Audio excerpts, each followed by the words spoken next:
The security guard's hand gripped Margaret Thompson's elbow as he marched her toward the gleaming doors of Maison Laurent, Manhattan's most exclusive boutique. Her canvas tote bag swung awkwardly against her hip, while shocked shoppers in designer heels quickly stepped aside, their whispers following her like a swarm of angry bees. "And don't come back," sneered Victoria Blackwell, the boutique's manager, loud enough for everyone to hear. "This isn't a thrift store and we don't cater to your kind." But as Margaret stumbled onto Fifth Avenue, her ordinary appearance hiding an extraordinary secret, she pulled out her phone and made one call. One single call that would bring this temple of luxury fashion crashing down around their perfectly coiffed heads. Before we jump back in, tell us where you're tuning in from, and if this story touches you, make sure you're subscribed, because tomorrow I've saved something extra special for you. Margaret Thompson had never wanted to be remarkable. At 52, with her silver-streaked brown hair always pulled back in a simple bun, and her wardrobe consisting mainly of comfortable slacks and cotton blouses, she moved through Manhattan like a whisper, barely noticed, rarely remembered. This morning she had walked the 20 blocks from her modest apartment in Murray Hill to Fifth Avenue, her worn leather flats making soft sounds against the sidewalk. The February air bit at her cheeks, but she didn't mind. She enjoyed these walks, watching the city wake up around her. As she passed the grand windows of Bergdorf Goodman and Saks, she barely glanced at the mannequins draped in couture. Fashion had never been her language. Numbers were. Spreadsheets and algorithms, market analyses and investment portfolios. These were the tools she wielded with quiet expertise. She stopped outside Maison Laurent, the boutique's facade, a study in minimalist elegance with its black marble and gold lettering. Through the spotless windows, she could see the spare interior, perhaps a dozen carefully curated pieces displayed like art in a gallery. A Hermès bag sat alone on a pedestal, lit by a spotlight. A single dress, probably worth more than most. Cars hung on a crystal hanger. Margaret had come here for a reason. It was her niece Emma's 21st birthday next week, and the girl had mentioned just once how she dreamed of owning something, anything, from Maison Laurent. "Aunt Maggie, their scarves are like wearing a cloud," Emma had sighed during their weekly coffee date. "But don't worry, I know they're ridiculous expensive. I just like to look at them online sometimes." Emma was in her final year at Columbia, working 2 jobs while maintaining a 4.0 GPA. She reminded Margaret of herself at that age, brilliant but unassuming, more interested in substance than style. If anyone deserved a cloud-like scarf, it was Emma. Taking a breath, Margaret pushed open the heavy glass door. A subtle chime announced her arrival, and immediately she felt the change in atmosphere.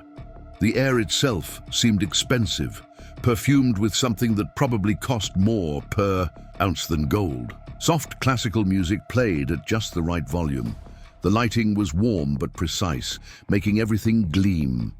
3 sales associates stood near the back of the store, all in identical black sheath dresses, their hair pulled back in severe chignon. They looked up at the chime, and Margaret watched their eyes sweep over her, taking in her LL Bean jacket, her sturdy tote bag, her sensible shoes, and dismiss her in the span of a heartbeat. None of them moved to greet her. Margaret was used to this. She understood the visual language of luxury retail, even if she didn't speak it herself. She moved toward a display of silk scarves, their colors arranged in a perfect gradient, from palest rose to deepest burgundy. "Can I help you?"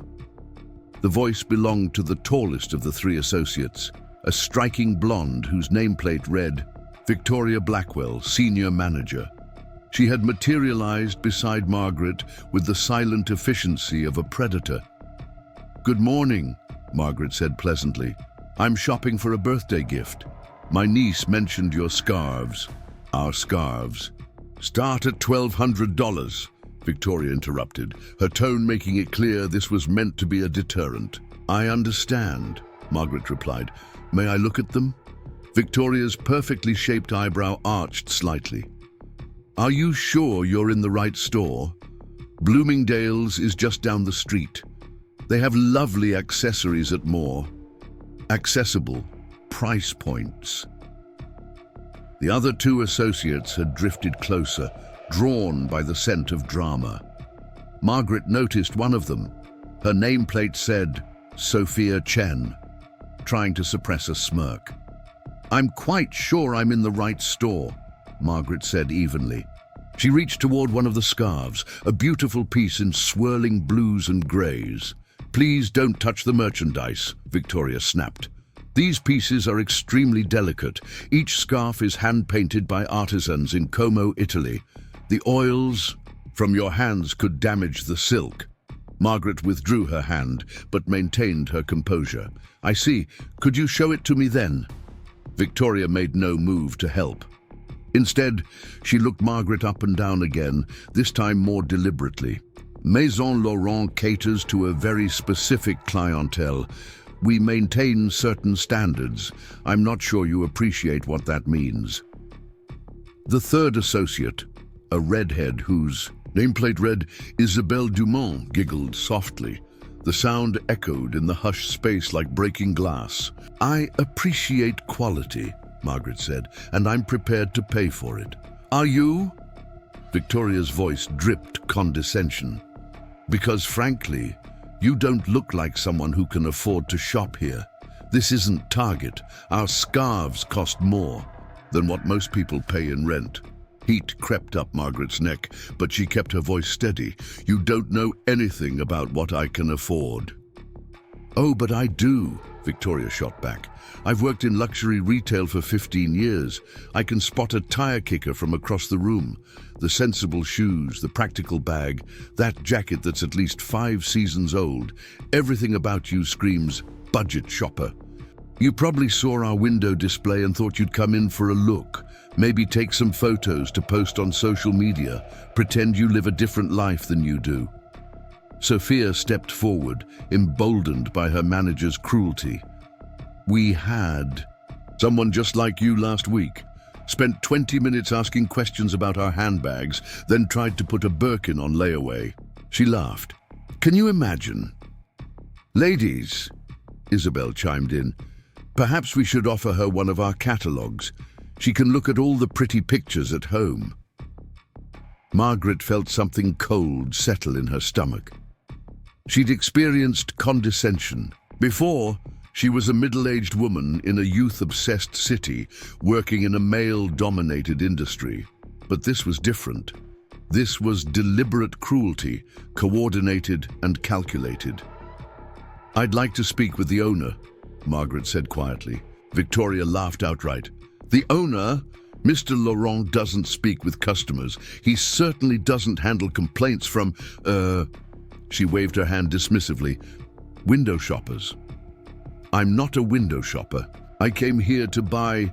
You came here to waste our time, Victoria cut her off. And frankly, you're disturbing our actual customers. Margaret glanced around the empty store. What actual customers? Victoria's face darkened. I think it's time for you to leave. I haven't done anything wrong.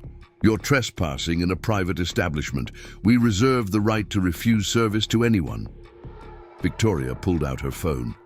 Should I call security, or will you leave on your own? Margaret stood her ground.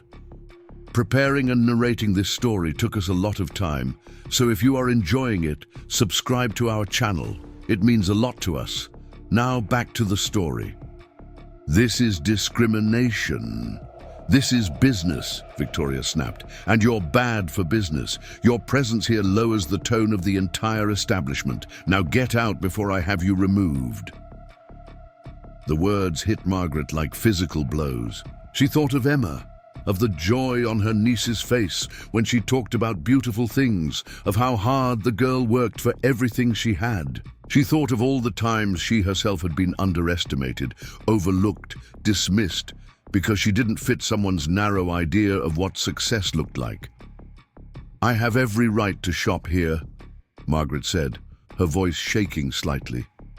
Victoria pressed a button on her phone. "Security to the main floor. We have a situation."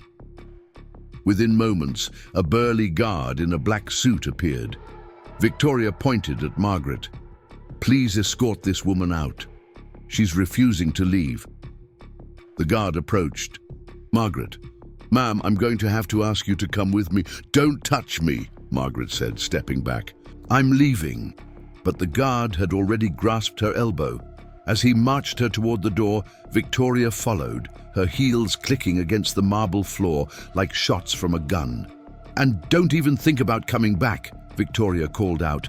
As the guard pushed open the door, "Maison Laurent has standards. We don't cater to—" She paused for effect. "Your kind." The words rang out clearly, and several passers-by turned to stare. Margaret felt her face burning with humiliation as the guard deposited her on the sidewalk. Through the window she could see Victoria and her associates laughing, already turning away, dismissing her from their minds as easily as they dismissed her presence. Margaret stood on Fifth Avenue, trembling with rage and shame. Shoppers streamed past her, their arms laden with bags from Gucci, Prada, Cartier. No one gave her a second glance. She was invisible again, just another unremarkable woman in a city, full of remarkable people.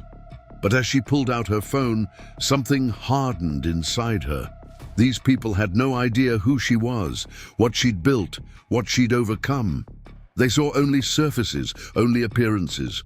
They thought they could judge her worth by her shoes, her bag, her jacket.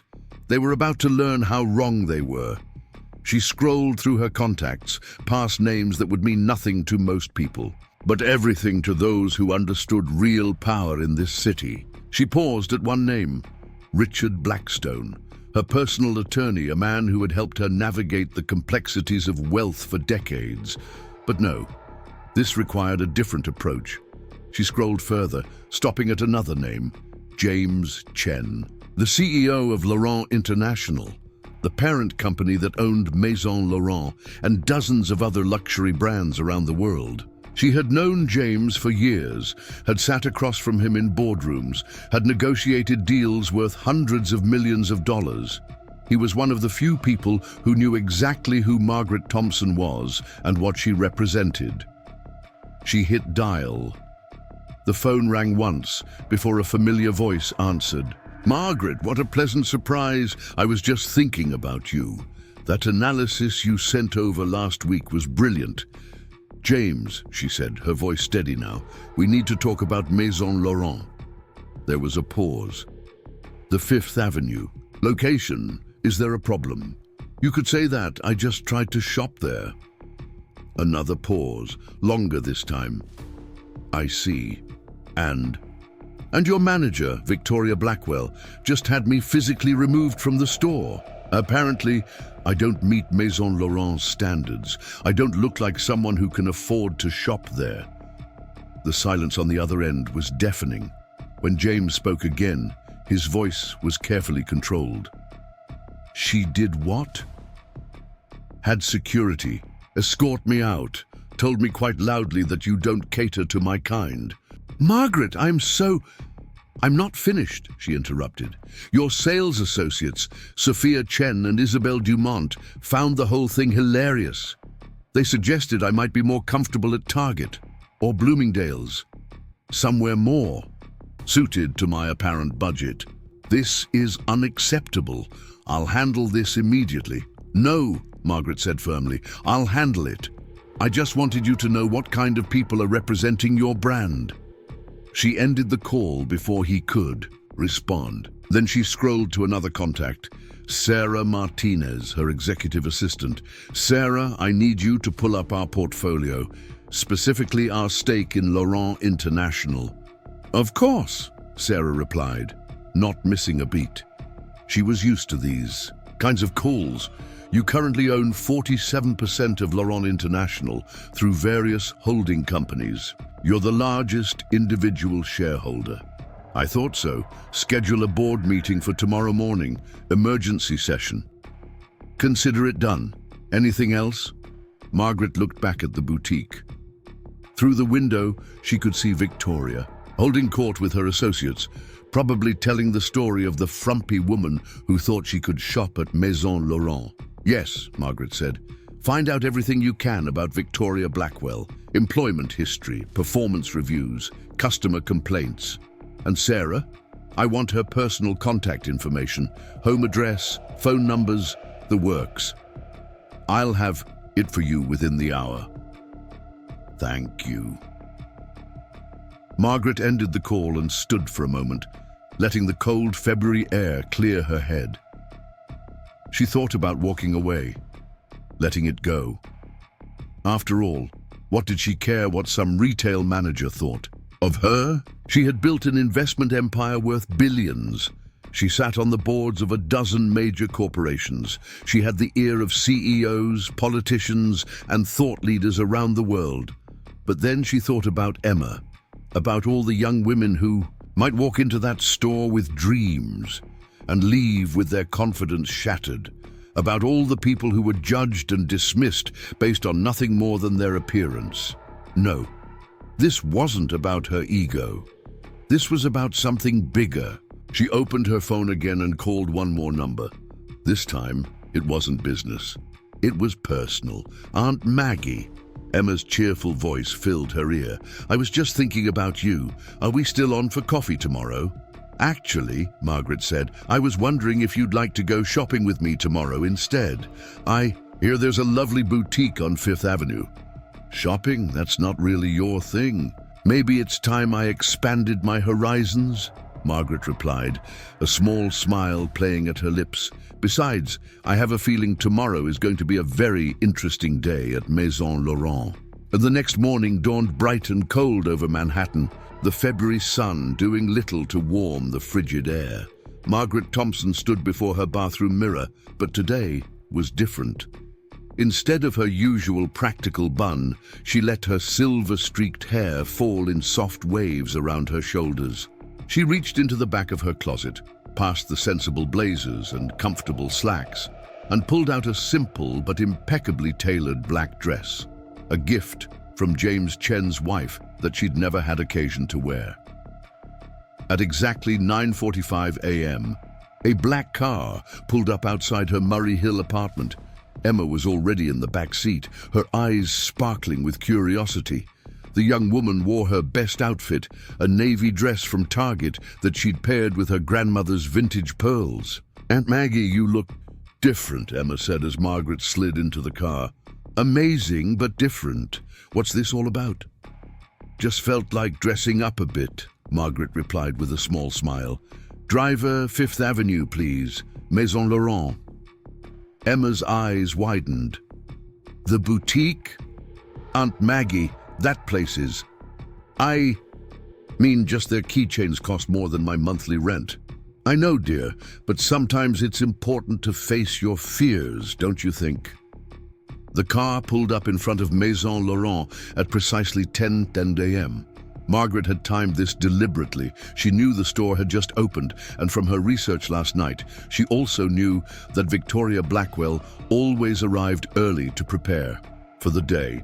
Through the window, she could see the same three associates from yesterday, Victoria, Sophia, and Isabel, arranging displays and checking inventory.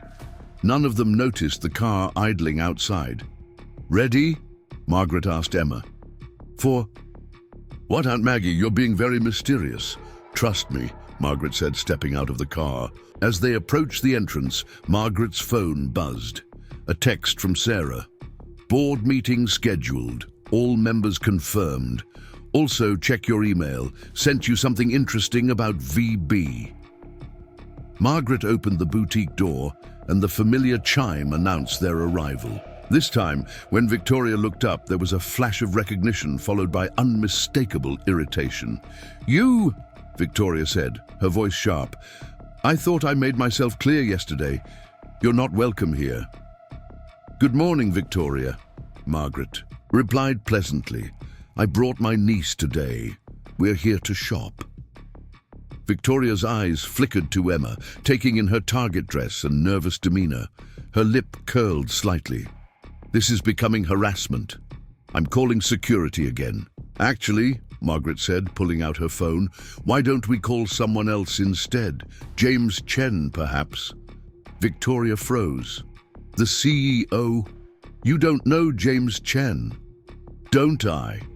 Margaret touched her phone screen and put it on speaker. James, I'm at the boutique with Victoria.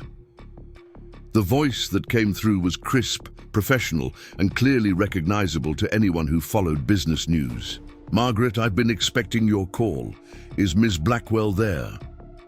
The color drained from Victoria's face. Sophia and Isabel exchanged panicked looks.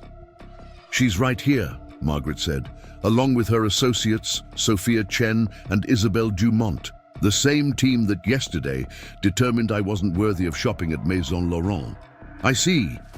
James's voice had turned icy. Miss Blackwell, are you there? Mr. Chen, Victoria stammered. There's been a misunderstanding. There has. Indeed, you are speaking to Margaret Thompson, our largest individual shareholder. She owns 47% of Laurent International through various holdings. She is, quite literally, your boss's boss's boss. The silence in the boutique was absolute. Emma's mouth had fallen open. Sophia gripped the counter for support. I didn't, Victoria began. You didn't know, James finished, because you judged her by her appearance. You denied service to the woman whose investment capital helped build this very store. Ms. Blackwell, do you have any idea who Margaret Thompson is? No, sir. Margaret Thompson is one of the most successful private investors in the United States. She built her fortune through technology investments in the 1990s, then diversified into retail, real estate, and luxury goods. She sits on 12 corporate boards. Last year, Forbes estimated her net worth at $8 billion. Isabel made a small choking sound. Sophia had gone pale. But more importantly, James continued, she's a woman who built her success on principles of integrity and hard work. She's never been flashy about her wealth because she doesn't believe in ostentation. And yesterday, you threw her out of her own store. Her own store? Victoria whispered. Technically, yes. As majority shareholder of the parent company, she has significant control over all Laurent International properties, including hiring and firing decisions. Margaret watched as understanding dawned on Victoria's face, followed swiftly by terror. Mr. Chen, please, I had no idea. That's precisely the problem, Margaret interjected calmly. You had no idea because you didn't bother to find out. You saw my clothes and made assumptions. You decided I didn't belong here based on nothing more than my appearance. Emma, who had been silent throughout this exchange, finally spoke. Aunt Maggie, you're a billionaire? Margaret smiled at her niece. The money isn't important, dear. What's important is how people treat each other. She turned back to Victoria. Yesterday, you told me Maison Laurent has standards, that you don't cater to my kind. What exactly did you mean by that? Victoria's mouth opened and closed like a fish gasping for air. You meant poor people, Margaret said quietly. People who don't look rich. People who don't conform to your narrow idea of what wealth looks like. Miss Thompson, I'm so sorry. Sorry you got caught, Margaret corrected. Let me tell you something about standards, Victoria. Real standards aren't about the labels someone wears or the car they drive. They're about character, about treating every person who walks through that door with respect and dignity. She pulled out her phone again and opened an email from Sarah. I did some research last night. Would you like to know what I found? Victoria shook her head mutely, but Margaret continued.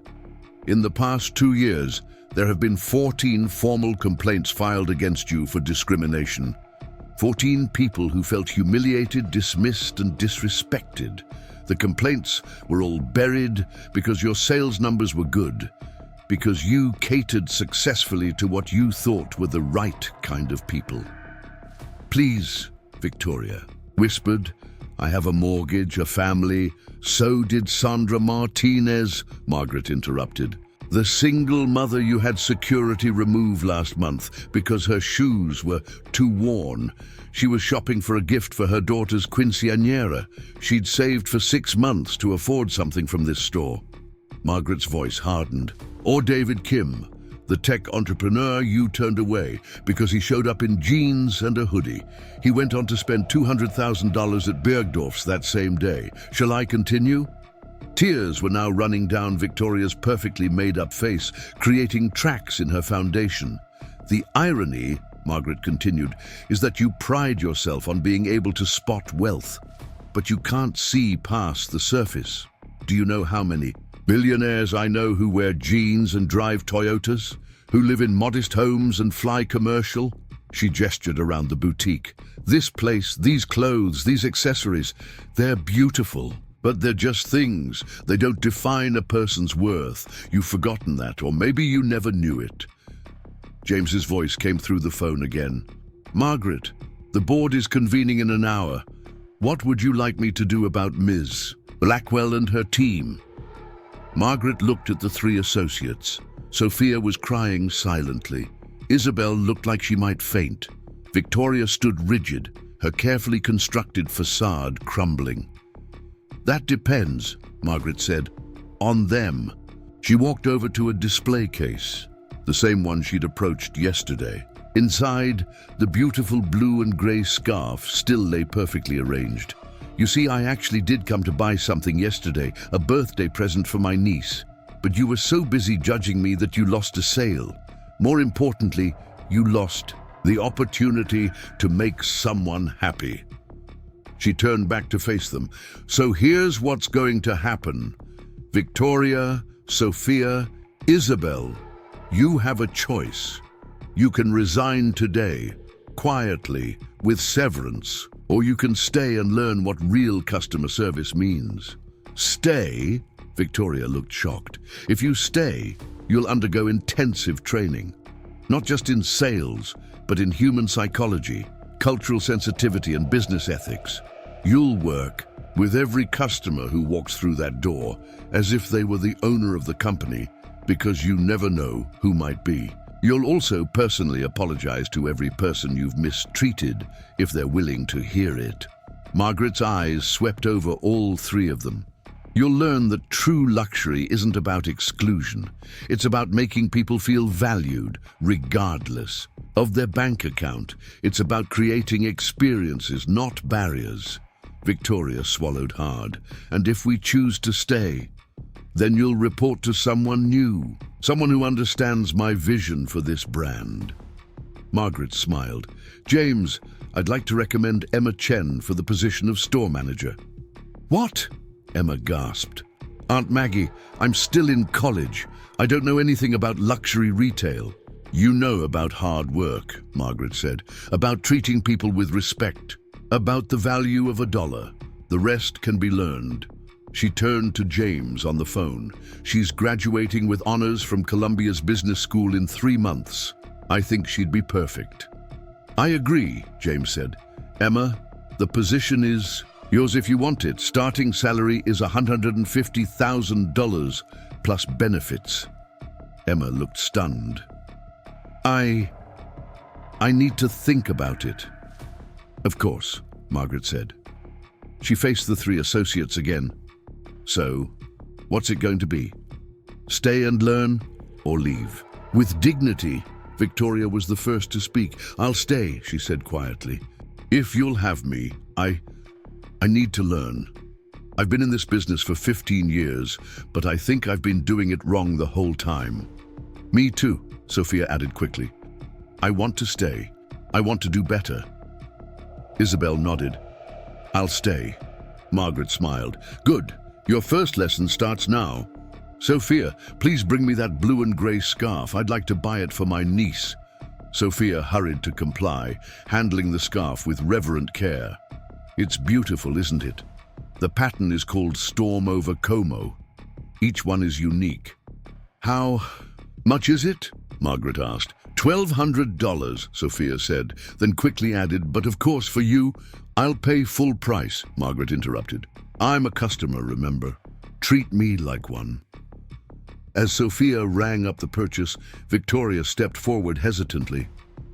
"Ms. Thompson, may I ask you something?" "Of course." "Why didn't you just tell us who you were yesterday? You could have avoided all of this." Margaret considered the question.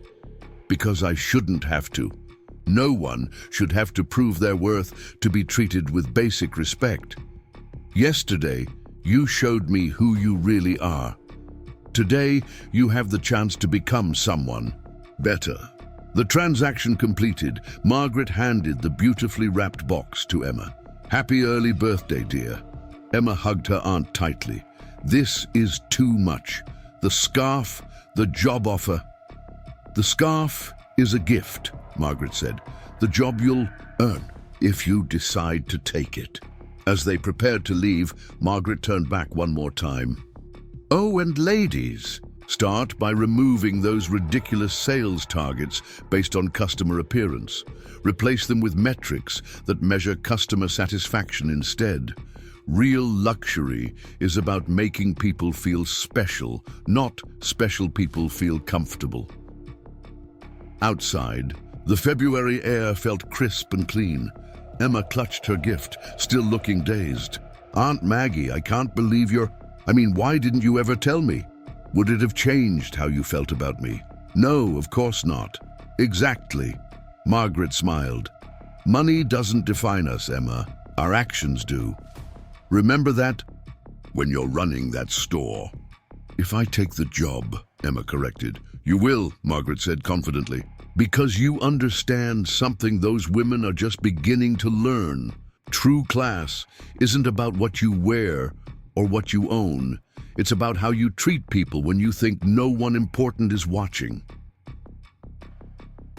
They got back in the car, and as they pulled away from Maison Laurent, Margaret saw Victoria, Sophia, and Isabel through the window. They were huddled together, their expressions a mixture of shock, relief, and something else. Perhaps the first glimmer of understanding. The board meeting that afternoon was brief. Margaret outlined her vision for Laurent International, a luxury brand that would redefine what exclusivity meant. Not exclusion based on appearance or assumptions, but excellence in service, quality, and human connection. "We'll train our staff to see beyond the surface," she told the board, "to understand that sometimes our best customers are the ones who don't look the part. We'll create an environment where everyone feels valued, because that's true luxury." The board voted unanimously to implement her proposed changes across all Laurent International properties. James Chen personally volunteered to oversee the training program. That evening, Margaret's phone buzzed with a text from Victoria Blackwell. "Ms. Thompson, I wanted to thank you for giving me a second chance. Today was the hardest day of my career, but also the most important. I have a lot to learn, and I'm ready to start.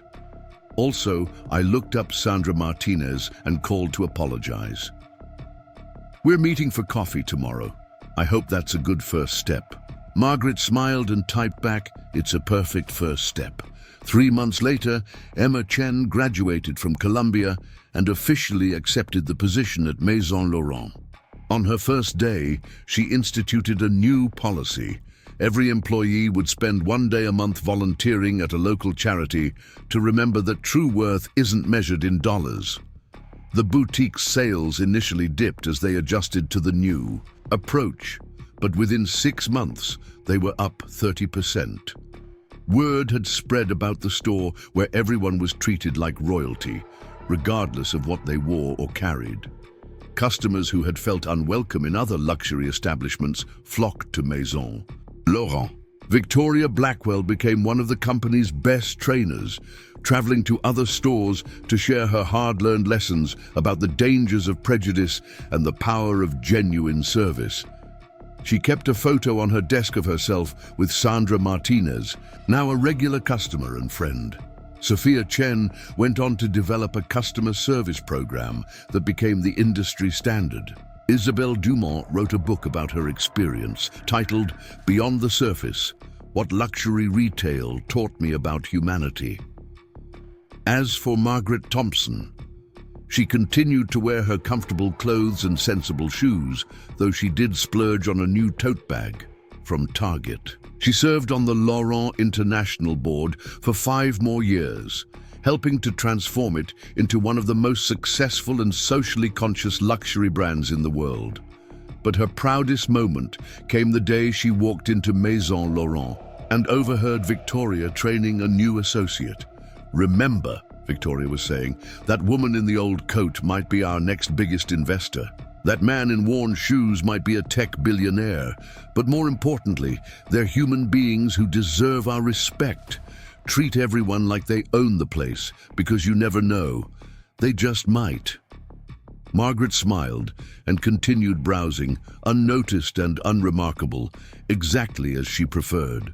Sometimes the best revenge isn't destruction, but transformation. Sometimes the greatest power lies not in tearing down, but in building up.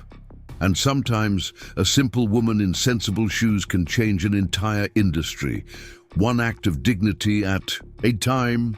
6 months after the transformation at Maison Laurent, the fashion industry was buzzing with whispers about the boutique's remarkable turnaround. Fashion Week had just concluded, and industry insiders couldn't stop talking about the surprising success story brewing on Fifth Avenue. The once exclusive boutique had become something entirely different, a beacon of what luxury retail could be when it embraced humanity over pretense. Emma Chen stood in her office, reviewing the quarterly reports with a mixture of pride and disbelief. The numbers told a story that even the most cynical analysts couldn't dispute. Customer satisfaction ratings had soared to 98%. Repeat business had tripled, and most remarkably, their average transaction value had increased by 40%. People weren't just shopping, they were investing in an experience that made them feel valued. A soft knock interrupted her thoughts. Victoria Blackwell entered, carrying a steaming cup of tea, chamomile with honey, exactly how Emma liked it. The transformation in Victoria was perhaps the most dramatic of all. Gone was the harsh, judgmental manager who had once ruled through intimidation. In her place stood a woman who had discovered that true strength came from lifting others up. "The Times fashion editor is here for the interview," Victoria said, setting down the tea. "She's particularly interested in our training program. Apparently, 3 other luxury brands have already inquired about licensing it." Emma smiled. "The program you developed. You should be the one talking to her." Victoria shook her head. "This is your vision, Emma, yours and Margaret's. I'm just grateful to be part of it." As Victoria left to escort the journalist in, Emma thought about her Aunt Maggie. True to form, Margaret had stepped back once the changes were implemented, content to watch from a distance as her vision took root and flourished. She still served on the board but rarely visited the store, preferring to spend her time on new philanthropic ventures. The interview with the Times went smoothly. The fashion editor, a formidable woman named Diana Crawford, had been skeptical when she arrived. The fashion world thrived on exclusivity after all. But after spending an hour in the store, watching how the staff interacted with customers from all walks of life, her skepticism melted away. "I've been covering fashion for 30 years, Diana said, adjusting her glasses. "I've never seen anything quite like this. Your sales associate just spent 20 minutes helping a teacher find the perfect scarf for her mother, a $200 sale, with the same attention she gave to the CEO, who bought a $50,000 watch collection." Emma nodded. "That's our philosophy. Every and customer matters equally. We've found that when people feel truly valued, they become ambassadors for our brand. That teacher will tell her story to dozens of people. Some of them will become customers. It's about building relationships, not just transactions." After the interview concluded, Emma walked through the store floor. She observed Sophia Chen assisting a young couple celebrating their anniversary. The woman wore a simple sundress. The man, khakis and a polo shirt. 6 months ago, they might have been ignored or subtly discouraged from browsing. Now Sophia was showing them pieces with genuine enthusiasm, sharing the stories behind each design. Near the jewelry counter, Isabelle Dumont was deep in conversation with an elderly gentleman in a well-worn cardigan. He was looking at engagement rings, explaining that he wanted to propose to his girlfriend of 40 years. "We never had the money for a proper ring back then," he was saying, "but now I want to do it right." Isabel's eyes were misty as she brought out several options, treating him with the reverence usually reserved for their highest spending clients. Later, Emma would learn that the gentleman was a retired janitor who had saved for 5 years to afford this moment. Isabel had found him the perfect ring within his budget and thrown in complimentary engraving. The afternoon brought an unexpected visitor. Margaret Thompson walked in, dressed in her usual understated style, comfortable slacks, a simple blouse, and those same sensible shoes. But this time, there was no confusion, no judgment. Every staff member brightened at her arrival, greeting her warmly, but without the obsequious fawning she despised. "Aunt Maggie?" Emma hurried over. "What brings you here? I thought you were in Seattle this week." Margaret smiled. "My meeting ended early. I wanted to see the place for myself, and maybe buy a birthday present for James Chen's daughter."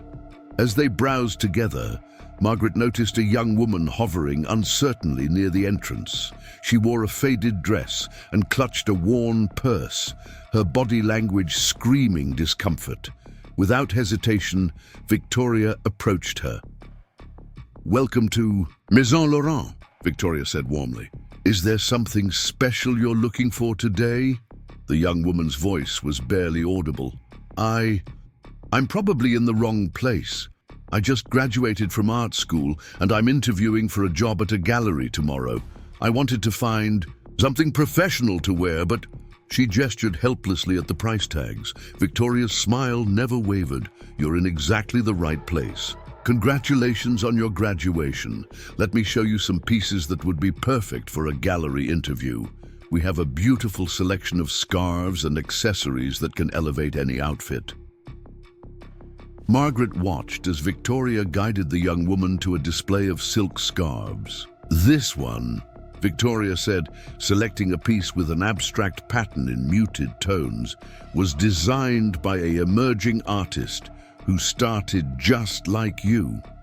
It's part of our new talent showcase collection, priced specifically to be accessible to young professionals." The young woman's eyes widened at the price tag. I can actually afford this." "That's the idea," Victoria said. "We believe in investing in the next generation of creative minds. The artist who designed this gets a percentage of every sale too. It's our way of supporting the arts community." After the young woman left with her carefully wrapped purchase, and a business card from Victoria with a personal note wishing her luck, Margaret turned to her niece. "The showcase collection was your idea?" Emma nodded. "We partnered with local art schools. Students and recent graduates design pieces for us. We produce them at accessible price points, and they get exposure plus royalties. It's been incredibly successful." They continued their tour, and Margaret noticed other changes. The store now featured a comfortable seating area with complimentary refreshments. Not just champagne for big spenders, but coffee, tea, and fresh fruit for anyone who needed a rest. A play corner kept young children entertained while their parents shopped. Digital screens throughout the store told the stories behind each piece, the artisans who created them, the materials used, the cultural inspirations. "We've also started monthly cultural events," Emma explained. "Last week we hosted a panel on sustainable fashion with designers from around the world. Next month, we're featuring indigenous artists and their influence on contemporary design. The events are free and open to the public." Margaret's eyes twinkled. And I suppose these events just happen to introduce people to your products in a natural, educational way. Guilty as charged, Emma laughed. But it works. People come for the knowledge and often leave as customers.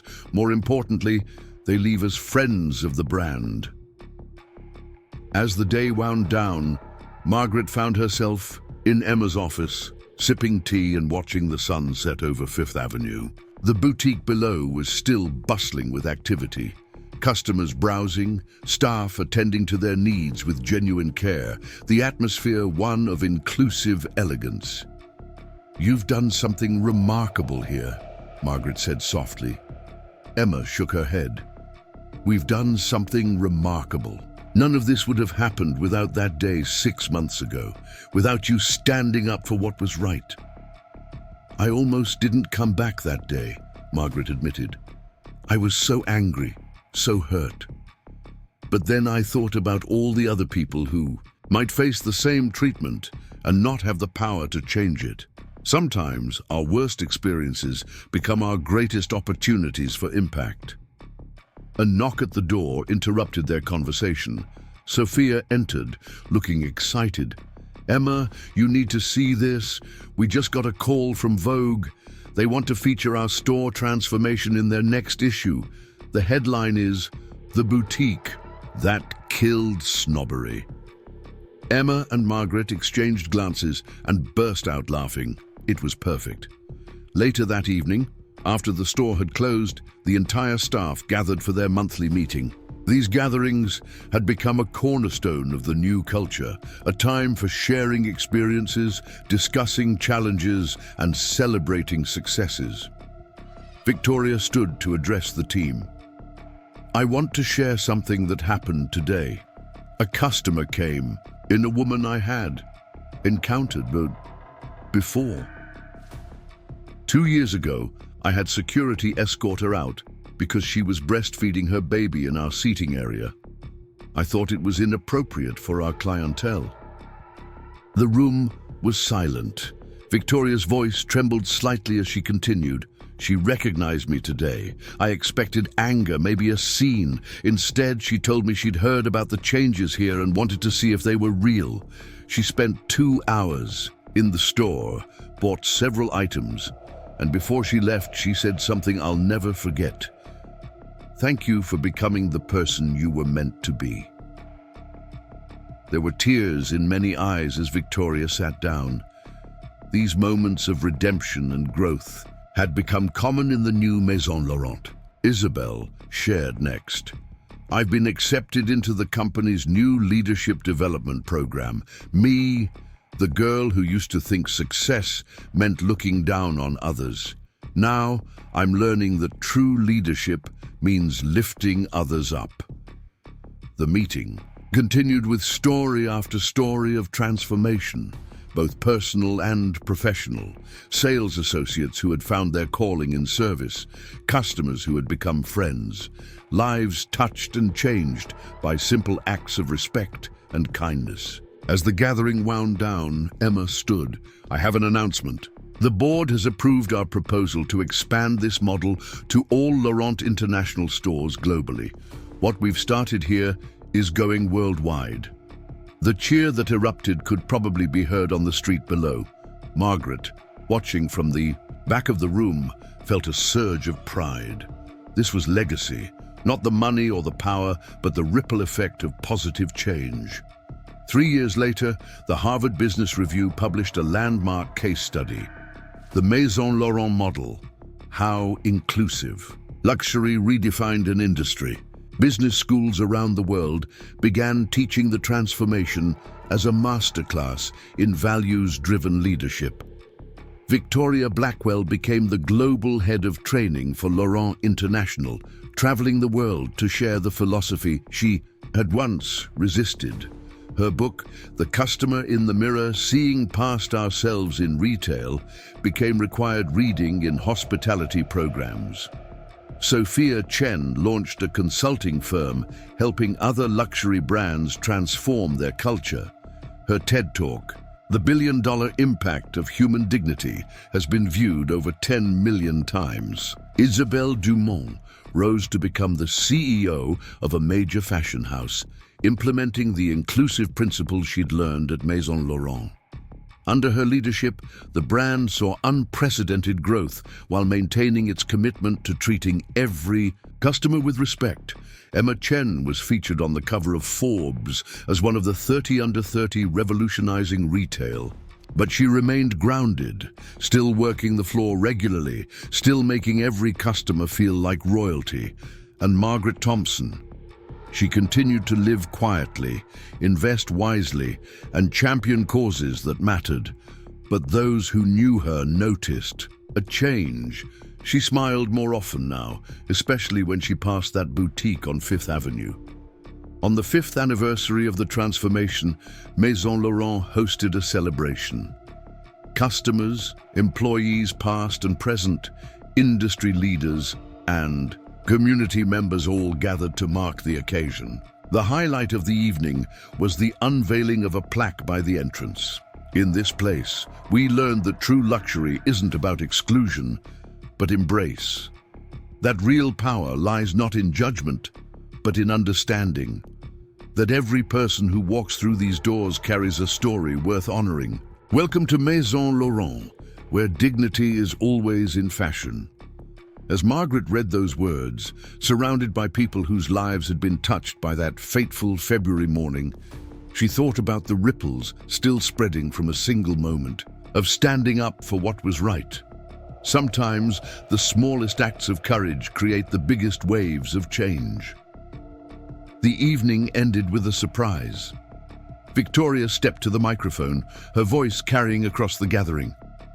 5 years ago, I learned the most valuable lesson of my life from a woman I tried to dismiss. Margaret Thompson taught us all that true class isn't about what you wear or what you own.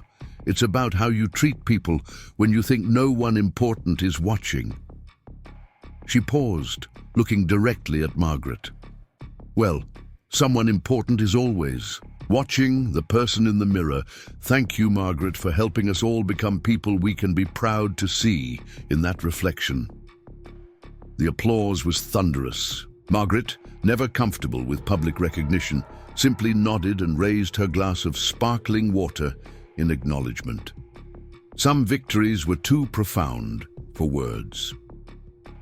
As the celebration continued, Margaret stepped outside for a moment of quiet. The February air was crisp, reminiscent of that morning 5 years ago. She thought about the journey, not just of the store or the people in it, but of a simple idea that everyone deserves respect regardless of their appearance or apparent status.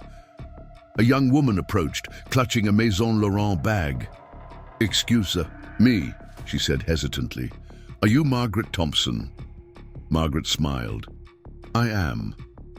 I just wanted to thank you. I'm a first-generation college student, and I came here last month feeling so out of place, but your staff treated me like I belonged.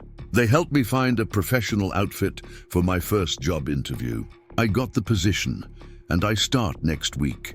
"Congratulations," Margaret said warmly. "What field?" "Social work. I want to help people the way I was helped here." As the young woman walked away, Margaret felt the truth of it all settle in her bones. This was success, not the billions in her portfolio or the power she wielded in boardrooms, but the endless chain of human kindness that had started with a simple refusal to accept disrespect. She looked up at the glowing Maison Laurent sign. 5 years ago, she had been escorted from this very spot in humiliation. Now it stood as a beacon of what was possible when people chose compassion over contempt, inclusion over exclusion, humanity over hubris. The security guard who had once removed her, now the head of customer relations, opened the door for her return to the party. "Welcome back, Ms. Thompson." "Thank you, Robert," she said, remembering his name as she remembered everyone's. Because that was the real secret, seeing people, truly seeing them, beyond the surface to the soul within. Inside, the celebration continued. Music played, Laughter rang out and stories were shared. Margaret moved through the crowd, unremarkable in her simple dress and sensible shoes, but radiating a quiet power that had nothing to do with money and everything to do with the courage to demand better for herself and for everyone who would follow. The transformation of Maison Laurent had become more than a business success story. It had become a movement, a philosophy, a proof that companies could thrive by lifting people up rather than putting them down. It showed that true luxury wasn't about exclusivity, but about making everyone feel exclusively valued. As midnight approached and the party began to wind down, Emma found her aunt standing by the window, looking out at the city lights. "Penny for your thoughts?" Emma asked. Margaret smiled. "Just thinking about ripples, how one small stone thrown into a pond can create waves that reach the farthest shore." "You were that stone," Emma said softly. "No," Margaret corrected. "The stone was a simple truth, that everyone deserves dignity. I just happened to be the one who threw it. Anyone could have. Anyone still can." They stood in comfortable silence for a moment before Emma spoke again. "So what's next, Aunt Maggie? What other ponds need disturbing?" Margaret's eyes twinkled. "Oh, I have a few ideas. There's a certain airline that could use a lesson in customer service. And don't get me started on some of these tech companies and their hiring practices." Emma laughed. "The world isn't ready for Margaret Thompson on a mission."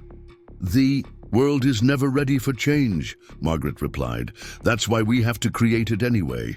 As they prepared to leave, Margaret took one last look around the transformed boutique.